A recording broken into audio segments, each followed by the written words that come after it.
Hello to all, welcome back to your YouTube channel Reena Yadav classes. And आज मैं एक information आप लोगों के लिए लेके आई हूँ। Actually this is about the NET exam. It is not the UGC NET, it is the ICR NET, और you can say the agriculture scientist recruitment board, जो कि ASRB, ठीक है। ASRB नाम आपने सुना होगा। जो नेट हम देते हैं, नेट का एग्ज़ाम जो हमारा होता है, ठीक है, नेशनल एलिजिबिलिटी टेस्ट यूजीसी, उसके लिए हम सभी प्रिपेयर करते हैं। कंप्यूटर साइंस के बारे में बात कर रही हूँ, ठीक है। यूजीसी में हम सभी प्रिपेयर करते हैं, उसके लिए सबको पता भी तो उसके बारे में।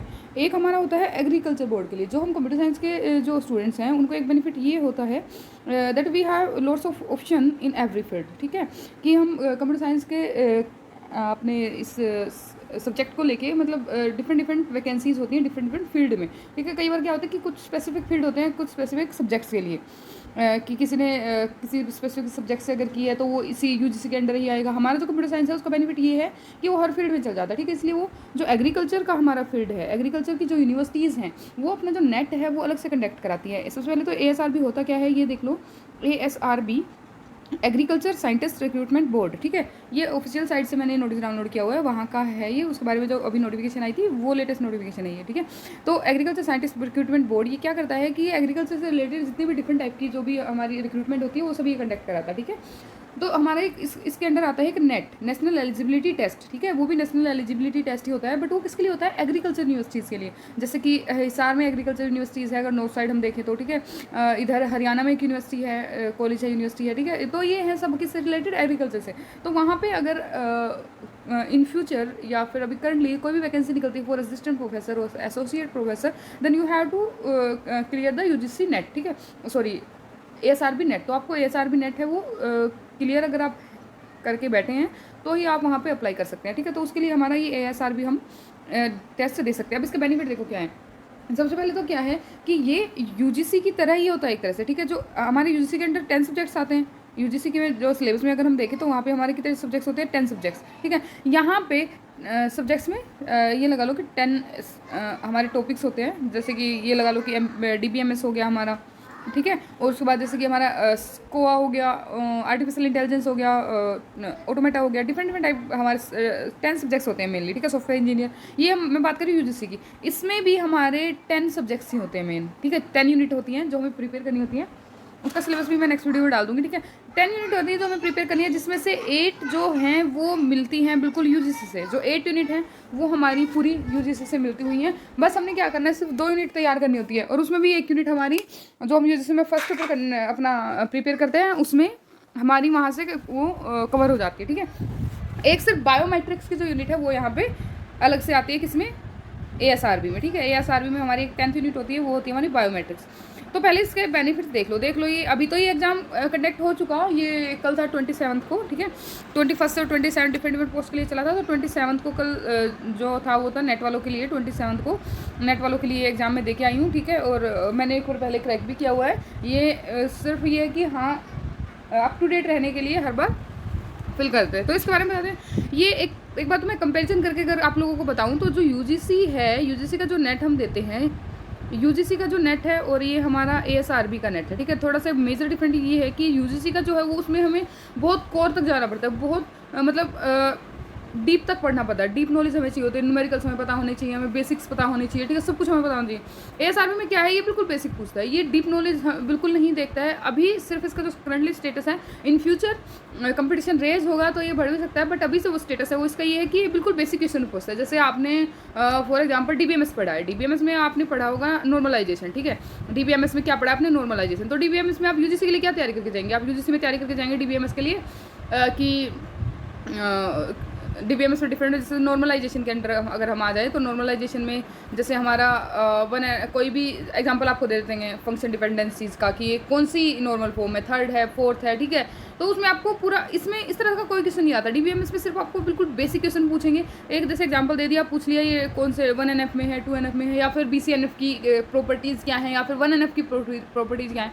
तो इन शॉर्ट कि आपको जो बेसिक चीज़ है, बिल्कुल बेसिक, जो आप किसी बुक से अगर पढ़ना स्टार्ट करते हैं वहाँ से अगर पढ़ेंगे तो वो ASRB में आता है आपका, ठीक है। तो इसमें क्या होता है कि फ़ीस जो है वो आप अप्लाई करेंगे तो अनरिजर्व्ड के लिए यही 1000 होती है, ठीक है। और ये OBC और EWS के लिए 500 होती है, 250 होती है हमारी।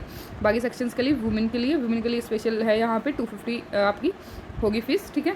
तो अप्लाई करने के लिए उनकी साइट से जब भी नोटिफिकेशन निकलेगा उनकी साइट पे, तो वहाँ से हम अप्लाई कर सकते हैं। और उसके बाद दूसरा क्या है कि इसमें एक बार मैं आपको दिखा देती हूँ कि आपको कितने मार्क्स हैं वो स्कोर करने पड़ते हैं इसके लिए पास होने के लिए, ठीक है। हाँ, सबसे बड़ी बात भाई यहाँ पे ये है कि ASRB has the negative marking of 0.33 means 1/3। मतलब अगर आप 3 क्वेश्चन गलत करते हैं, 3 क्वेश्चन अगर आपने गलत कर दिए, then the 1 mark is deducted from the right one, ठीक है। तो जो आपके मार्क्स हैं उनमें से 1 मार्क आपका डिडक्ट कर लिया जाता है फॉर 3 क्वेश्चन, ठीक है।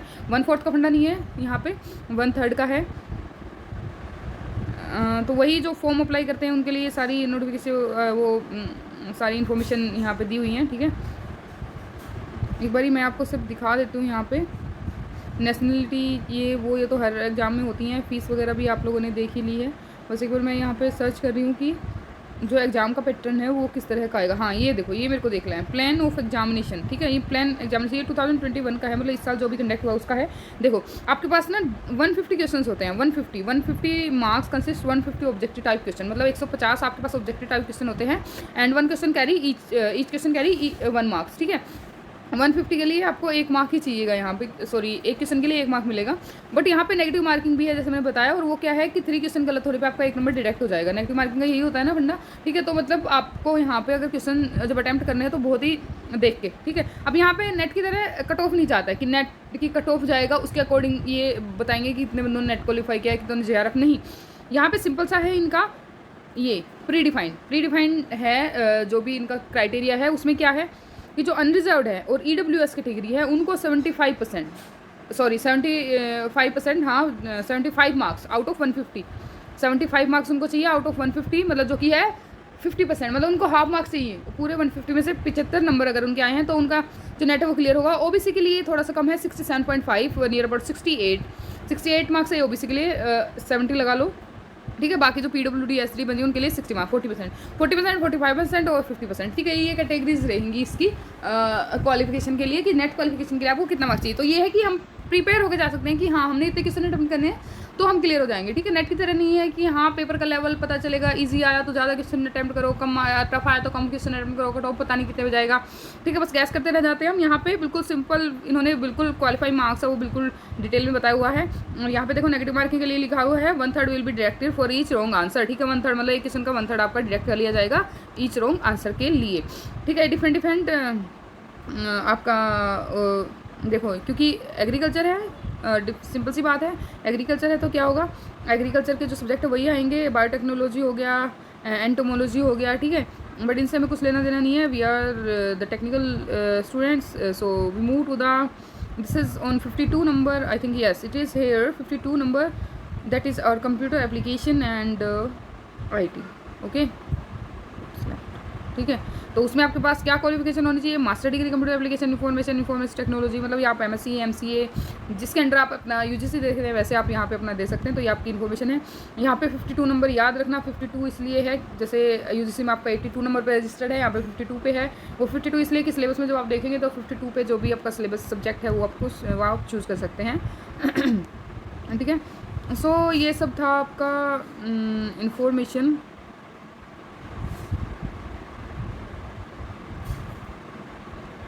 रिगार्डिंग ये ARS का भी एग्जाम होता है, इसके लिए मैं आपको नोटिफिकेशन डालूंगी, ठीक है। तो ये आपका UGC का जो नेट का था उसकी इन्फॉर्मेशन मैंने आपको दे दी है, ये नोट कर लीजिएगा आप। यहाँ पे आप अपना गूगल कर लीजिएगा इस चीज़ को, दैट इज़ ASRB, ठीक है। और इसके अंदर हमारा जो नेट होता है वो होता है ICAR नेट, ठीक है। तो ये आपने सर्च करना है और उस पर आपने देखना है कि कब नोटिफिकेशन आउट होती है। नोटिफिकेशन वैसे यूजुअली जब पेंडेमिक नहीं था उससे पहले ये रिलीज़ हो जाती थी इन द मंथ ऑफ सितंबर और अक्टूबर, और एग्ज़ाम हो जाता था दिसंबर में, लास्ट यही चलता आ रहा था। बट अभी इसकी वजह से लास्ट ईयर तो एग्ज़ाम हुआ नहीं, ये हुआ था 2019 में दिसंबर में एग्ज़ाम कंडक्ट हुआ था, 9 में दिसंबर में जो मेरा क्लियर हुआ था, ठीक है, ये एग्ज़ाम कंडक्ट हुआ था। उसके बाद लास्ट ईयर कोई कंडक्ट एग्ज़ाम हुआ नहीं था इसका, ठीक है, नोटिफिकेशन आया था जो कि कैंसिल हो गया था। उसके बाद दोबारा से नोटिफिकेशन आया और अब इसका एग्ज़ाम है जो अभी कंडक्ट हुआ है। उसके बाद अभी नेक्स्ट ईयर का पता नहीं है कब करेंगे, होप कि जल्दी ही करें। तो आप मतलब अप टू डेट रहना इस साइट पर जाके, ठीक है, कि कब एग्ज़ाम निकलता है और कब आपको ये फिल करना है। इसकी जो एक तरह से ये बोल देते हैं कि मतलब एक तरह से कि मान्यता, ठीक है, कि कितनी है वो यूजीसी के बराबर ही है, ठीक है। आप मतलब नॉर्मल कॉलेज में जाएंगे वहाँ पे भी बेनिफिट है, जैसे आप असिस्टेंट प्रोफेसर के लिए जब अप्लाई करते हैं तो अगर आप ICAR नेट से भी क्लियर हैं तो वो बेनिफिट ही होगा किसी चीज़ में, पर एग्रीकल्चर यूनिवर्सिटीज़ में आप श्योरली अप्लाई कर सकते हैं। So bye bye, take care, have a good day. और सिलेबस के बारे में मैं आपको नेक्स्ट वीडियो में डाल दूँगी, अगर आप चाहते हैं तो कमेंट करके जरूर बता दीजिएगा। Bye bye, take care, have a good.